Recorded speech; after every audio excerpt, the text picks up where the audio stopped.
Hi, moms. Welcome back to the Mother of the Year podcast. This is Andrea, host of your show that is intended for the perfectly imperfect mom out there. It's been a little while since my last podcast. My goal is to get you a podcast once a week, but hashtag real life, hashtag mom life, hashtag working mom life. It's been a little bit difficult adjusting being back to work after the holidays. I did have the 2 weeks off during the Christmas, Hanukkah, Kwanzaa season. So now I'm back at work full-time and juggling work, kids, marriage, life. So just bear with me if I can't stick to that once a week schedule, but I'll at least try to get one out every other week.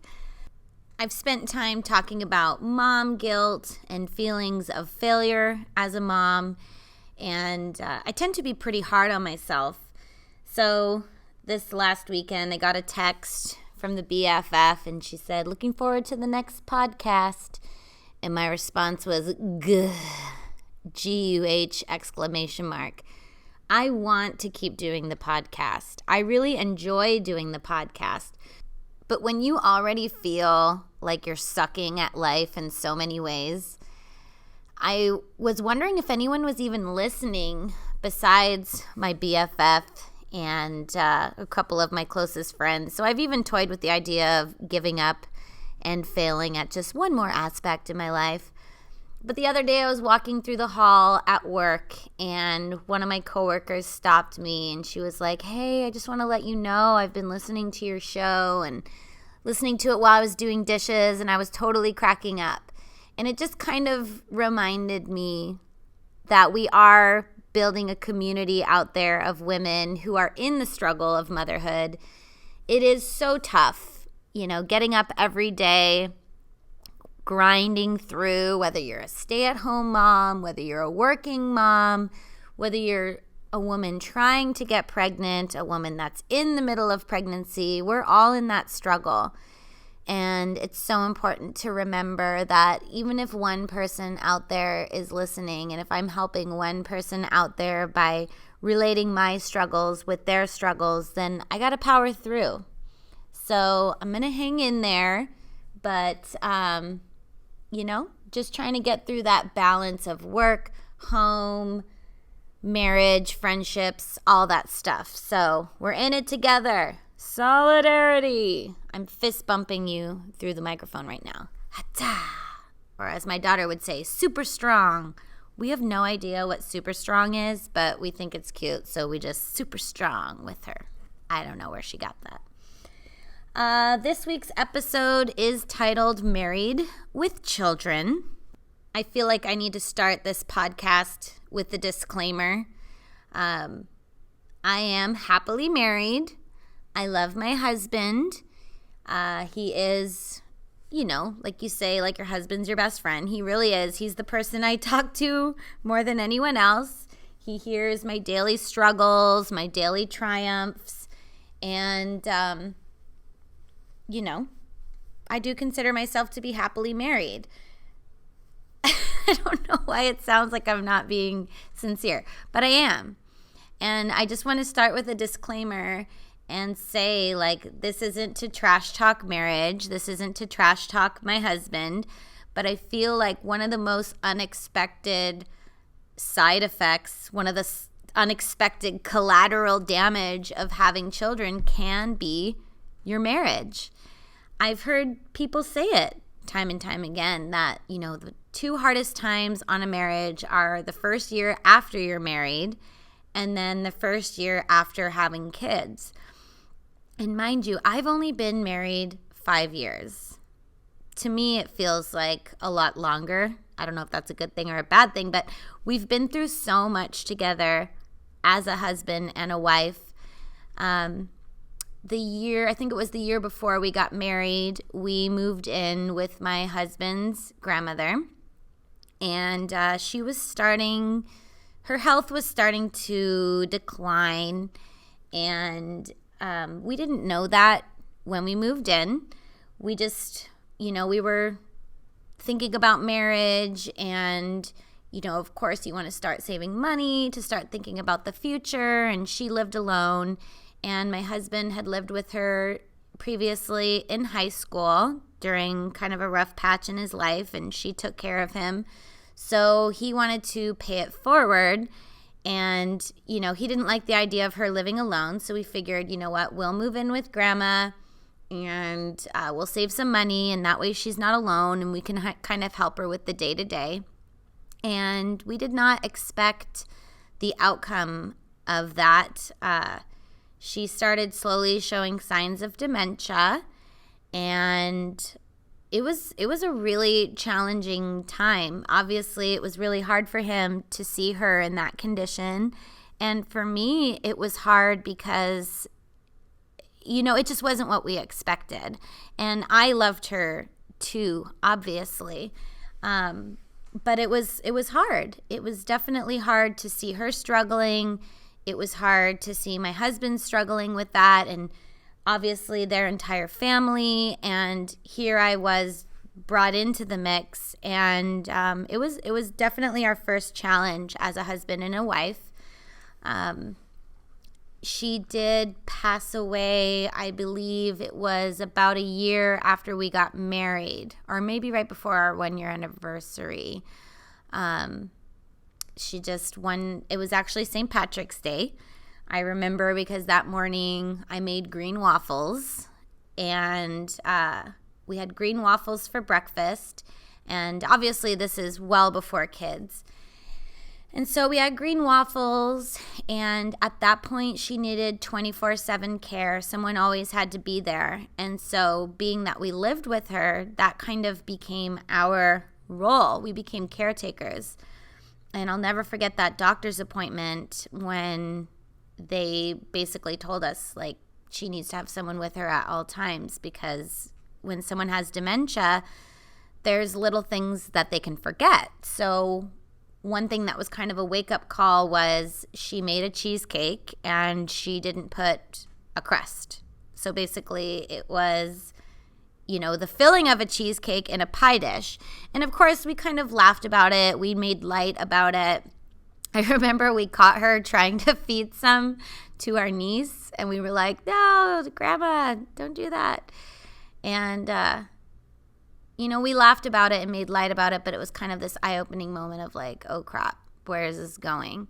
And so at her next doctor's appointment, we shared that, and the doctor basically let us know, like, someone's always going to have to be with her. So I remember that particular St. Patrick's Day, someone else from the family was going to take her, and so my husband and I had, quote-unquote, a night off. And so we went to a St. Patrick's Day party. And I remember being at the St. Patrick's Day party, and this is our chance. We could stay the night. Grandma was going to be staying with one of her kids for the night. And I don't know what it was, but I just had this, I just wanted to go home. I wanted to sleep in my own bed. And so we didn't stay the night. We went home that night. And I remember one of the things we like to do back in our fun days, I guess I could call it, is at the end of a night of going out and having some drinks, we'd always hit the Del Taco drive-thru. So I remember after the St. Patrick's Day party, we hit the Del Taco drive-thru, and we actually brought it into bed with us. So disgusting, but so wonderful at the same time. And so we're eating Del Taco in bed, and my husband's phone rang, and that's when we got the call that Grandma had a hemorrhage and was in the hospital, and she didn't make it. But luckily, since I had stayed sober that night, I was the designated driver. I designated myself. We were able to go to the hospital. We were able to be there with her in her final moments. I didn't expect myself to share this story on the podcast. This is kind of coming out of left field. I hope it's not too depressing for anyone listening, but it's just kind of the foundation of our marriage. This whole situation happened the first year we were married. We moved in with her right before we got married, and during that first year was when this all took place. And like I said, I didn't expect myself to share this. I don't have it written down on my notes, but I feel like it's relative, and I'll explain why. So Grandma did pass away. It was technically early morning hours of March 18th, but March 17th was our last day with her when we had those green waffles.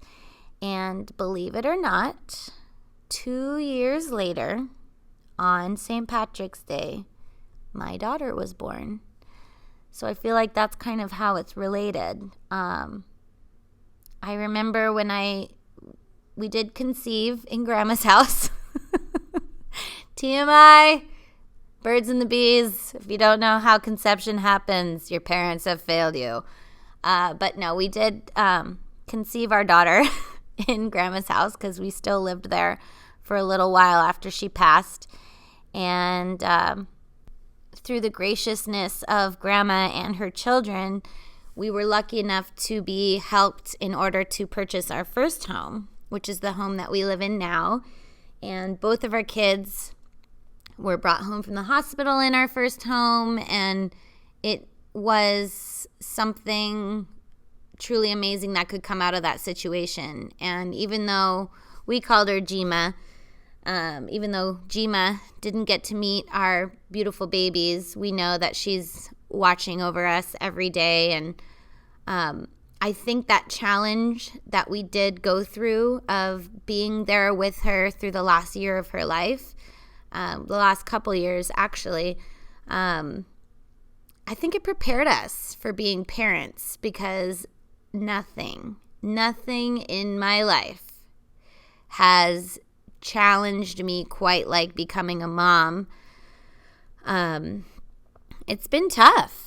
I absolutely love being a mom, and there's no way that I could have lived my life without being a mom. Like, I've always knew I wanted children, so I'm not one of those people that went back and forth, do I want kids? Do I not want kids? I knew 100% I wanted kids. So I think it's something that kind of prepared me for that, because even though we still definitely struggle, it still challenges us. I don't think anything will be harder than that time that we spent living with Grandma and taking care of her and dealing with the aftermath after her passing. So let's talk about being married with children. I loved that show growing up. Love and Marriage, Love and Marriage. Good old Al Bundy, Peg Bundy, the kids. That was a show that, every single week when it came on, we watched. If there was reruns, we watched them. But now that I'm an adult, now that I'm a mom, now that I'm a wife, that show has taken on a whole new meaning. I just thought oh yeah, they're married with children. No, married with children. Marriage is one thing. Having kids is a whole nother thing. My husband and my relationship started much like everybody else. One of my best friends was dating his best friend, and I was single and ready to mingle. So we had my friend's boyfriend text a friend. I said, find me someone to make out with. Sorry, Mom, if you're listening. True story. And so my friend's best friend brought along my husband. So I remember I was, trying to be a tough cookie. Here he was, this cool guy, he had a mustache and tattoos. So I'm like, I can be cool like that. So I remember I wanted him to think I was cool, and he smoked cigarettes. So that night I smoked a few cigarettes. Disgusting. And totally made me sick. I am not a cigarette smoker. And after about 6 years, my husband is not a cigarette smoker either. I was so proud of him when he quit smoking. But yeah, so I wanted him to think I was cool. And so we never thought it would be anything serious. But much like it happens, we eventually fell in love and moved in together. And after 3 years, we got married. And definitely our wedding was probably the best day of my life. I know people think about the birth of their children as the best day of their life, but I gotta say, the day we got married was the best day of my life. I was the happiest. I mean, I think your wedding is one of the only times that you're gonna have every single person you love under the same roof at the same time. And I just remember dancing. After the wedding, we went out and the party continued, and it was just so much fun. I was so in love that day. And, we waited, gosh, I don't know how long we were married before we had kids. I guess only a couple years. But I remember when I knew I was ready to start trying. And he was more gun shy than I was. I'm not going to lie. He was definitely more afraid than I was. So I kind of made the decision for both of us. Okay, I'm ready. And he was just kind of like, ooh, okay. And I know it's been a more intense experience for my husband, I would say, becoming a father, because I always knew I wanted kids. I think he just kind of like, it's human nature to think you want kids, but I don't think he really spent a lot of time thinking about it. So I think having kids has been more eye-opening for him.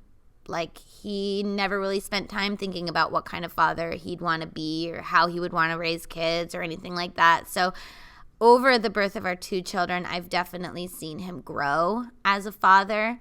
I think when our daughter was born, who was our first, he was terrified. He kind of went MIA a little bit after she was born. He dove into work. He felt like this need to provide. I had maternity pay. I know we weren't scared about the money, but at the same time we kind of were, because it's only a percentage of what we normally make. So I can kind of see where he came from. Like, I get like wanting to make sure you have financial security, but when my daughter was born, I really had a hard time. I majorly struggled after she was born because I had rose-colored glasses on when I was pregnant. I did not expect to struggle at all. So when I had my daughter, and all she did was cry, all she did was want to be held, breastfeeding was challenging, bottle feeding was challenging. I think back to that time, and to be honest, I don't really think back to it fondly. Hopefully that doesn't sound too depressing, but I have so many positive memories of her being a baby, but I can't say the first few months are any of those positive times. I think the only positive times I can think back to her being a newborn are when she was asleep.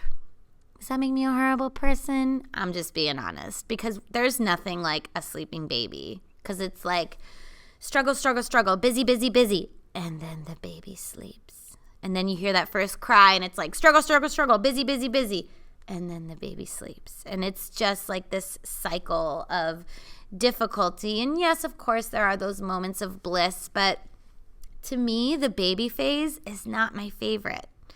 Even my son now, who's almost 9 months, I cannot believe it. I never thought I'd be one of those people that would say, oh, where did the time go? But honestly, where the heck has the time gone?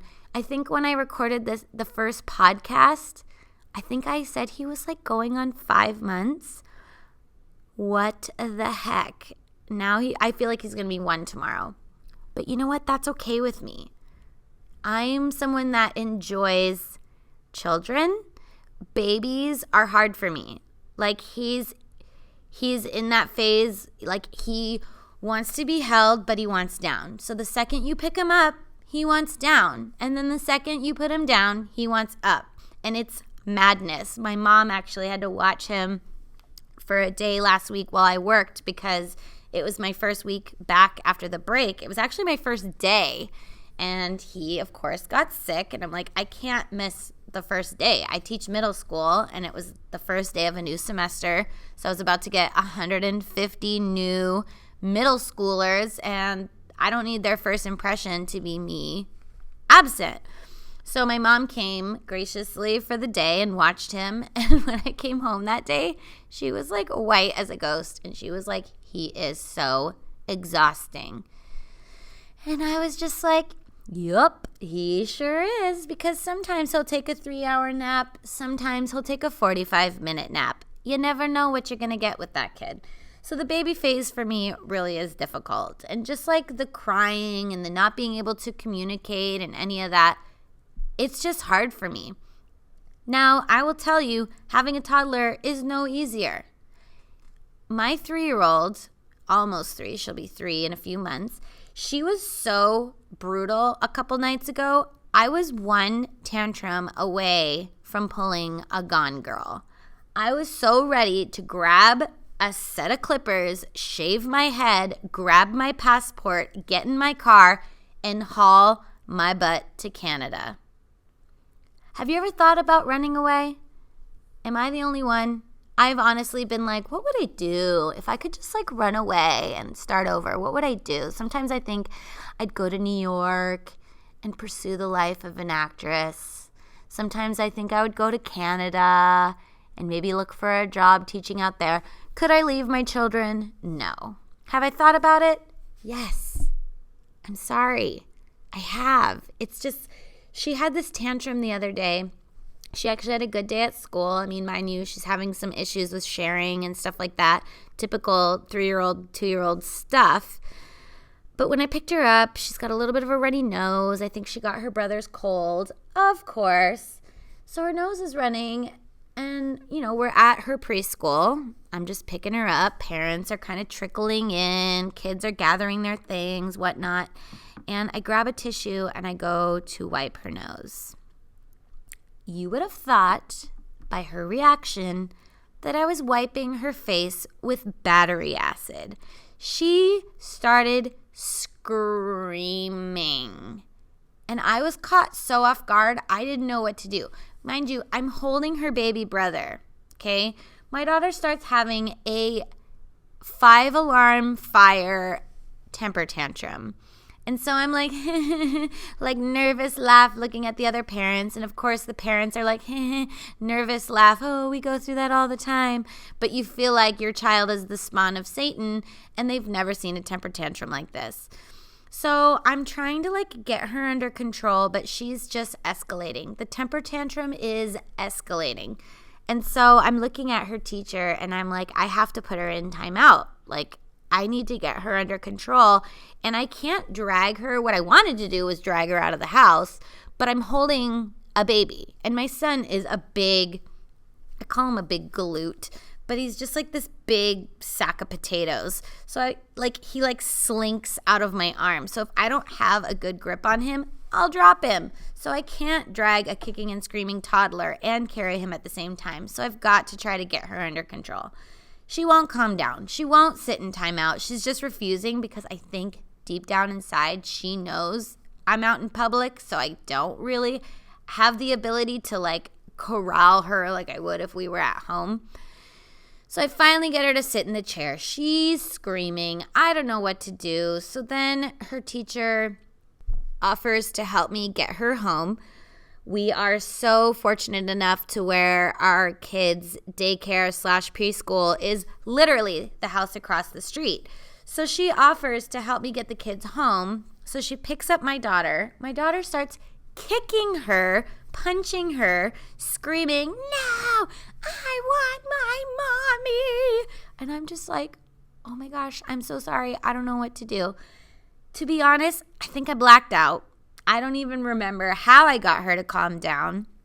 But long story short, we were able to get her back to my house. I was able to calm her down.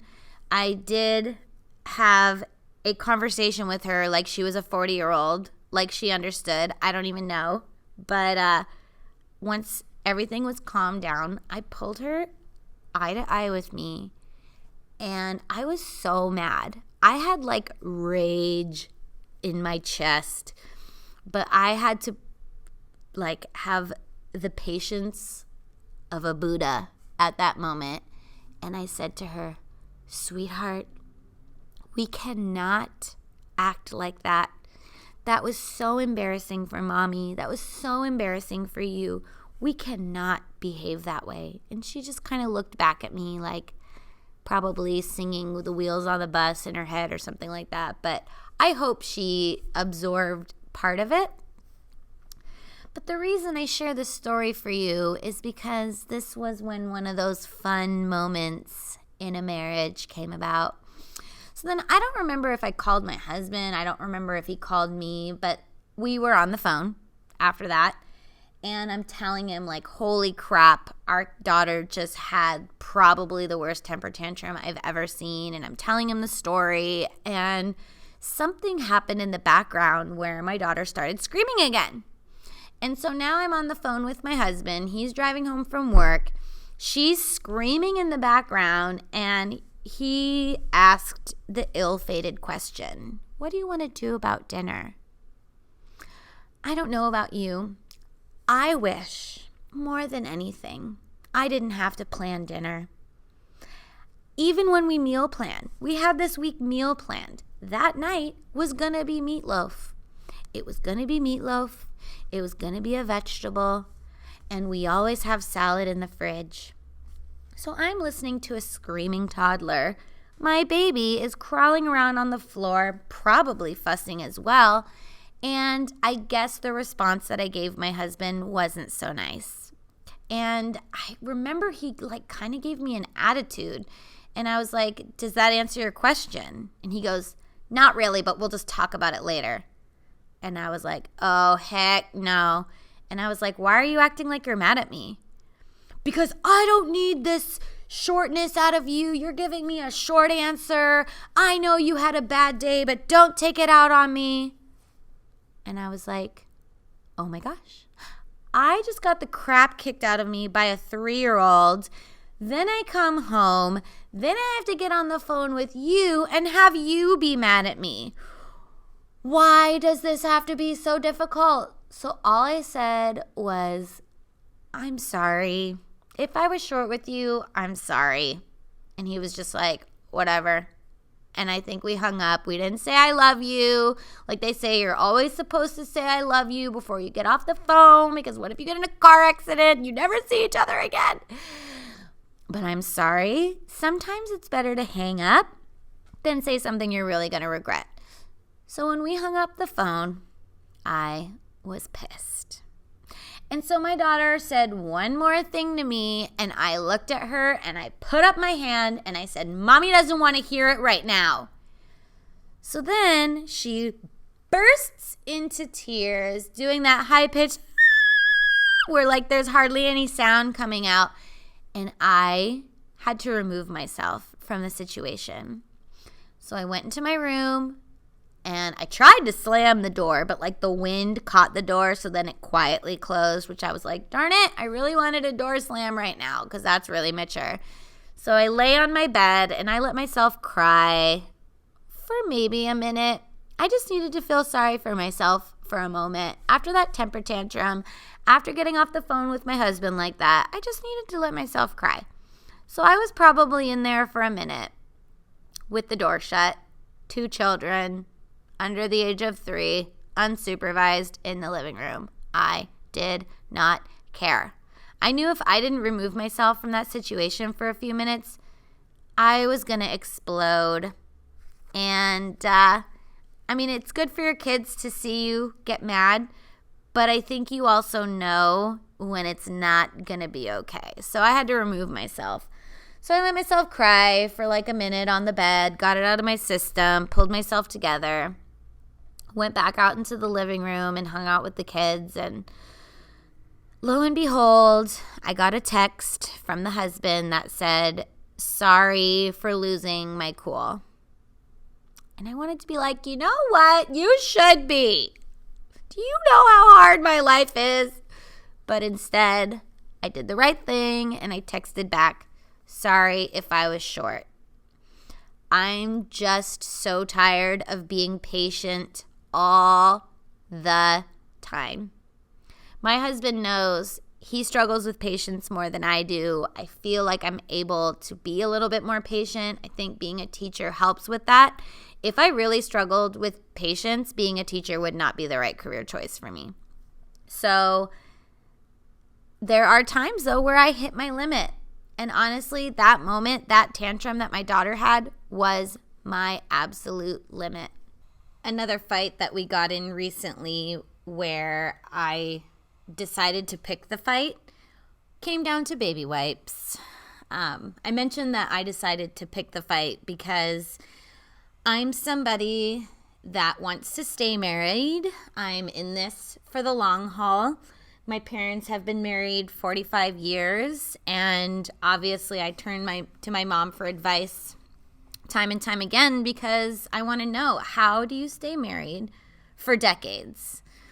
In a society where I think at this point more than 50% of marriages end in divorce, I need to know, how do you make it work? And basically my mom's real with me, and she tells me, there were times where your dad and I didn't like each other very much. You want to think of marriage as, I'm with my soulmate and we love each other every single moment of every single day. But the reality is that's not how you're going to stay married forever.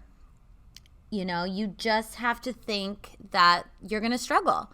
You're going to go through hard times together. And I think at the end of the day, I just have to remind myself that I do love my husband. And even when he does drive me crazy or make me mad, I got to come back to that love. So let's get back to the fight for a moment. One of the things I've learned to do in my marriage is pick my battles. And that kind of goes back to the advice that my mom gave me about how to stay married for so long. If I picked every single fight I wanted to have with my husband, we'd be fighting all the time. Because when I'm tired at the end of a long day, everything irritates me. Everything. But to be fair, I don't want to nitpick. I don't want to be a nag.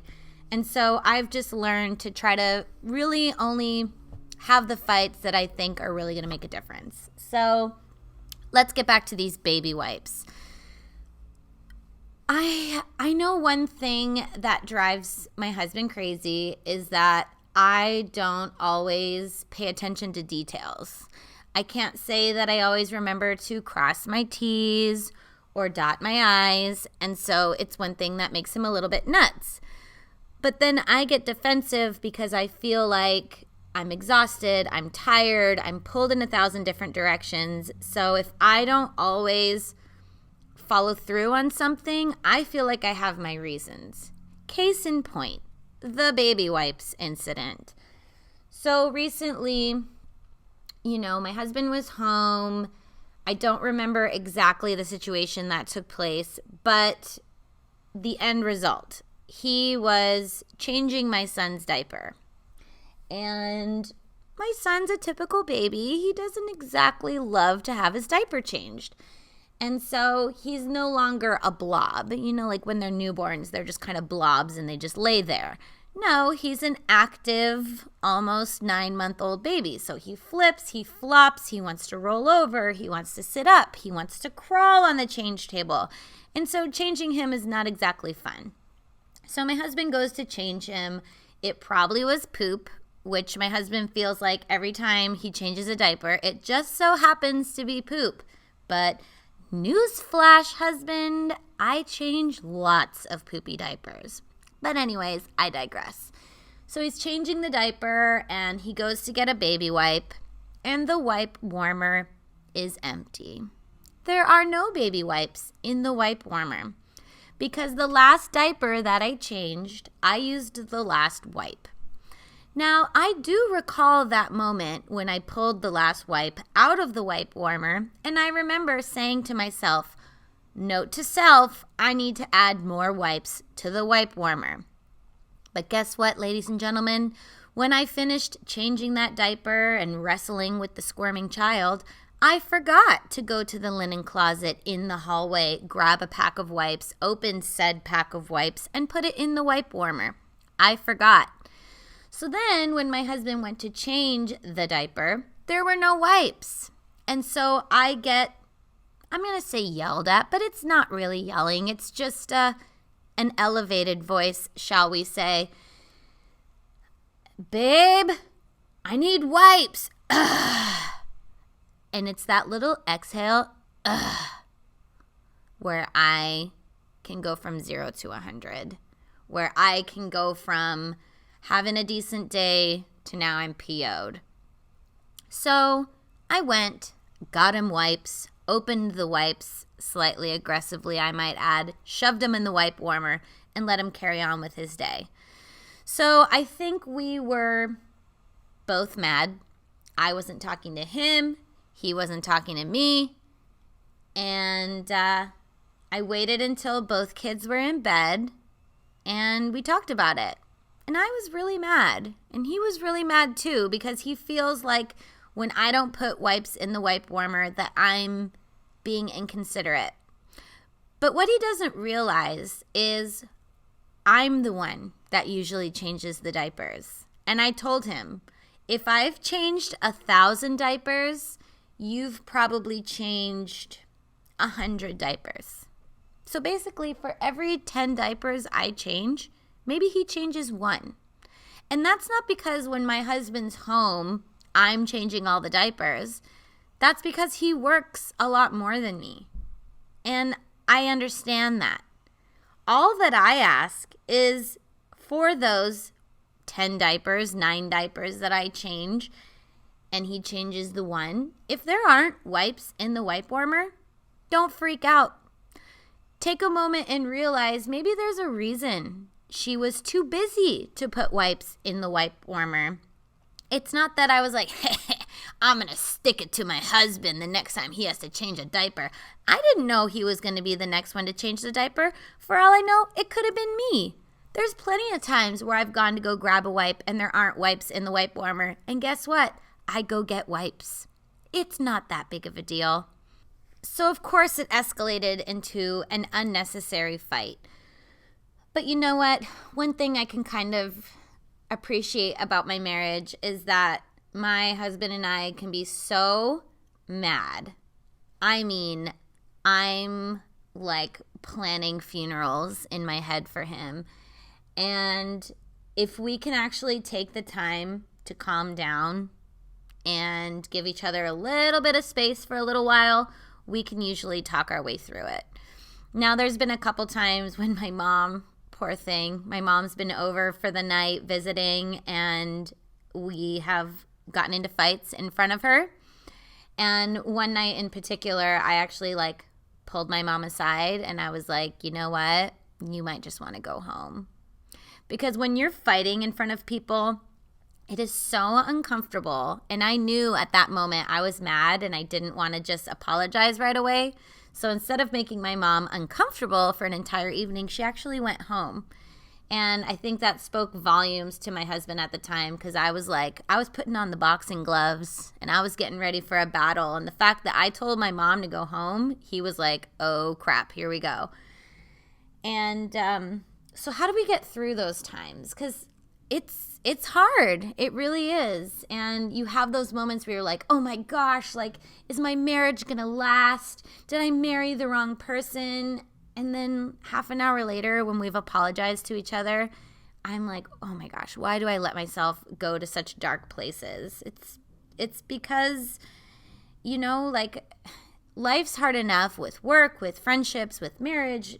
Having kids on top of all of that stress, it's just like the icing on the cake.